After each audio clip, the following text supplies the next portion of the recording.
Hello friends, good morning. তোমরা সবাই কেমন আছো? আশা করি সবাই ভালো আছো। তোমাদের সকলকে একটা নতুন ব্লগে ওয়েলকাম জানাচ্ছি। আজকে ব্লগটা শুরু করছি সন্ধ্যাবেলায় একটুখানি ভাত ঘুম দিয়ে নিচে নেমেছিলাম, গিয়ে একটু বিস্কিট খাচ্ছিলাম। তারপরেই দেখি মামুনি বসে গেছে তাল নিয়ে। হ্যাঁ, তালের ফুরুলি, এই বছরের প্রথম তালের ফুরুলি রান্না হচ্ছে। তো এখানে দেখলাম যে তালের ফুরুলি আমার বর বাবু, তারপরে বাবু, এরা খেতে ভালোবাসে।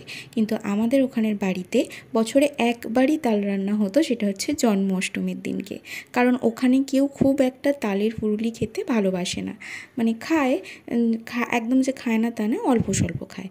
আর করারও খুব ঝামেলার ব্যাপার, বুঝতেই পারছো। এর তালকে চাঁচো, তারপরে সমস্ত কিছু চালের গুঁড়ো, তারপরে সমস্ত কিছু দিয়ে ইনগ্রিডিয়েন্টসটা তৈরি করতে হয়, চিনি দিতে হয়, দিয়ে আর ভাজাটাও অনেকটা সময় সাপেক্ষ ব্যাপার।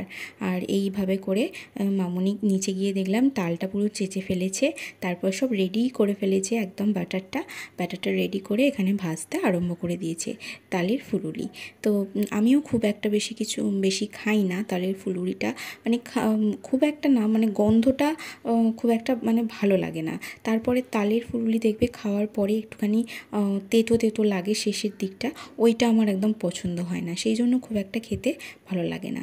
তারপরে এই যে এখানে একটা একটা করে ভাজা হচ্ছে, এক খোলা করে ভাজা হচ্ছে। এই যে দেখো কতটা গুলেছে, হয়ে গেছে। তো একটুখানি করবে ভেবেছিল, কিন্তু হয়ে গেছে আর কি অতটা। তো যাই হোক, একটু একটু করে ভাজা হচ্ছে, অনেকই ভাজা হয়েছে। আর একদম তালটা যদি মানে দেখাতে পারিনি, আমি তোমাদের সঙ্গে শেয়ার করতে পারিনি, একদম বড় আর ফ্রেশ তাল ছিল। আর তালটা বেশ মিষ্টিও ছিল। কিন্তু তালের কেন এরকম প্রবলেম হয় আমি জানি না, যে তাল ফুরুলি ভাজার পর একটা তেতকুটে ভাব আসে, কেন আসে আমি জানি না। যতই যত্ন করে করো না কেন, একটা ওরকম ভাব, তেতকুটে ভাব চলে আসে। তো ওরকমই হয়েছিল, সেই জন্য পছন্দ আমার একদম হয় না, ঠিক আছে। কিন্তু আমি আমার গোলুকে তখন করে দিতাম, আমি, মন, দিদু মিলে, সব মা, এরম চারজনে মিলে গোলুর জন্য সব প্রিপারেশন করতাম এরকম তালের ফুরুলি। এবছরে গোলুকে না দিয়েই আমি খেয়ে ফেলেছি। তো তার আগেই জন্মাষ্টমী আসছে, তারপর করে দেওয়া হবে গোলুকেও।